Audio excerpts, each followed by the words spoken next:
Lovely Virgo, thanks for joining me. This is your reading for the new moon coming up in Capricorn. It's not far away. Please do like, share and subscribe if you haven't already, or comment. I really like it and it helps to shift the algorithm on this channel so it's seen by more people. Really, really appreciate that. And thanks for joining me. These are, which I just said before, didn't I? These are general readings, so take what resonates, leave what doesn't. The collective reading is up there at the moment, and so are all the other astro signs. So if you see a title that stands out, check it out. So let's get stuck into it. We've got the cards out. We go through and clarify with a few other decks. So you've come out, Virgo, with it's an interesting storyline, it appears to be. We've come out with the Nine of Wands, and the Thoth deck, it's called Strength. Personal strength, yes.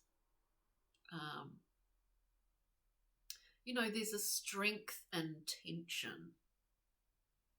In this card, we've got the luminaries here, we've got the moon, we've got the great solar force there.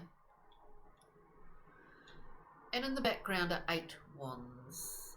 Speed, communication, speed of movement, communicado on all forms, with that central 9th wand, which holds the tension, which holds that rhythm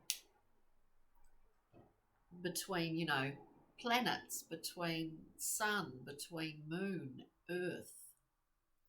There's a tension that kind of keeps the world going around, doesn't it?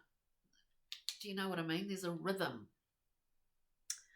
here. In some decks, the 9 of Wands is described as the wounded warrior, as patterns of defense in terms of behavior, where we react or see things in a particular defensive manner because that's part of our history and that's what we do. So there are two, various kind of angles to that card. I see it here as a necessary rhythm, and being aware of that rhythm, and that a lot of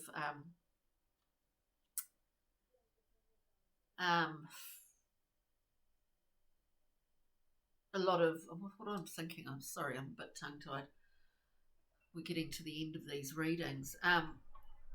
There's a necessary tension here, whether that's within a relationship or just around you in your life at the moment.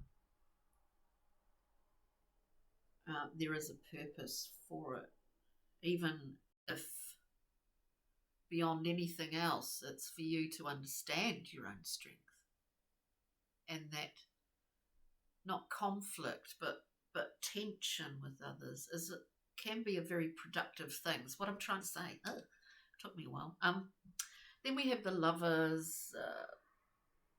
This is alchemy in itself, because we are rebalancing our dual nature as humans here, balancing it out. Male, female, yin, yang, all of that. There's a sort of integration within this card. But the Lovers also, in a literal sense, can be about relationships. There might be a Virgo here somewhere out there that maybe is not feeling supported as much as they would like to be within a relationship. Or they want to be in a relationship and they aren't.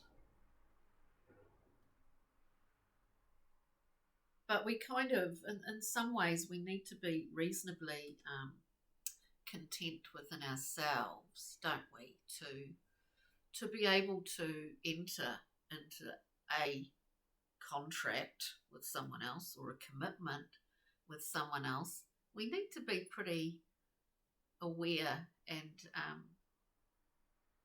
maybe, of our own mechanisms, be they emotional, whatever. Yeah.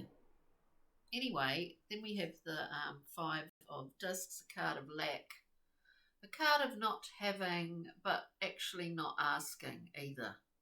So it's that sort of kind of thing. It's a bit of a, if you look at it in terms of archetypes, it would be the victim, the Five of Discs.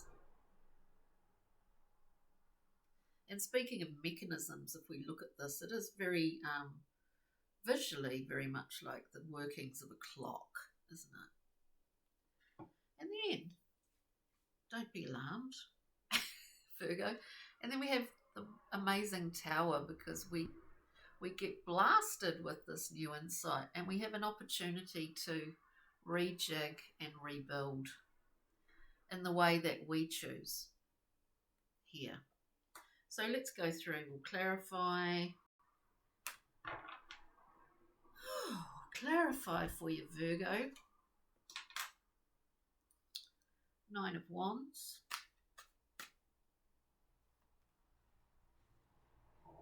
Yeah, you understand that rhythm of the idea of tension being a positive force.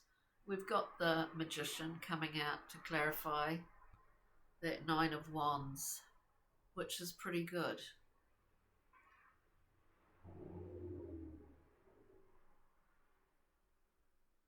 It is quite an empowered Virgo here, I must say. Lovers, please. Magician will always indicate a level of mastery, even if that's in terms of translating, communicating to others. Like, it's like you're a little conduit that keeps people connected, Virgo. Let's look at the lovers, please. The lovers, we get the Fool, unencumbered. You could say quite fresh and new and content. Maybe you're setting off on a new journey here. Maybe you feel like, you've sort of synthesized the masculine and the female principles within yourself. Maybe it's someone who's going through a gender reassignment, or whatever the term is. We're setting out on a new journey, actually. And that Fool, though, is looking to that Magician as a guide, as a helpful navigational tool. What's this about translation? We've got Virgo. It's sort of, there's an element of this which reminds me of the Sagittarian reading. So if you look at that, you'll see what I mean. We're clarifying the Five of Discs here, card of lack. It's a habit. We've got the Knight of Pentacles, manager, perfect manager material. Slow, not as slow as the Prince, but once all the seeds have been planted, this is the fellow that comes in to manage the crops.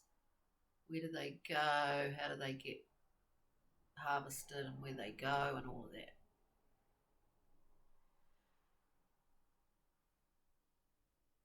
It's kind of confusing. There's a limitation with the Five of Discs, and in the Thoth-Tek, the Five is called worry, because we're just full of worry. Are we letting a relationship go? Are we starting out afresh? Or are we doing things in a different way? I do kind of get this as, it does feel more about relationships, or a relationship, Virgo. Then we have the Four of Discs. What can we actually let go of here? Because it's just like there's a point where things are a bit stuck. And as was the Sagittarian reading, this card came out as well. It's it's all in the material form, right? So there's one way in to do it and one way out, and that's in the practical world. It's not up here, it's in the doing, the letting go of something here. I see we've got the Tower again on the bottom of the card, Virgo. Let's look at the Tower, please. Remember, these readings are incredibly general, so take whatever resonates for you. We're getting the Seven of Swords coming up a lot today. So, you know, Seven of Swords. Another, as the Five of Discs is a card of the archetypal victim, the Seven of Swords is the card of the typical self-saboteur or the thief, letting oneself down or letting someone else down. We have here. This is in relation to, I do think, in love. We've got the Ace of Cups. But this Ace of Cups comes.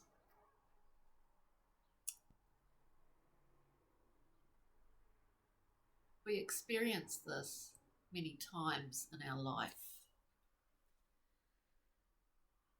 And maybe it is the renewal of a relationship in a far more nurturing way for everyone concerned. I do see it like that, Virgo. So let us see. So take whatever works for you. We'll get a Brian Froud, Pixie and Fairy. We've got something pretty magical here. Whatever this is, you interpret this in your way. Fairy Godmother, Nellis the Alchemist. There's a process going on here that started quite a long time ago. Lady Luck, we're talking about the Fairy Godmother. Never lets you down. This is your guidance here. The Fool might be guided by the Magician as they sat there on the table, you know. But this is beautiful. Rock Mineral Crystal. We've got Celestite, communicating with angels. I would say Fairy Godmother's pretty much like an angel, don't you? Tranquility, good fortune, and deep meditation.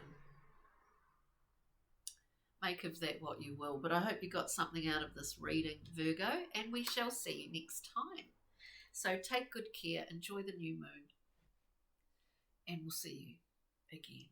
Thank you. Ka kite, bye.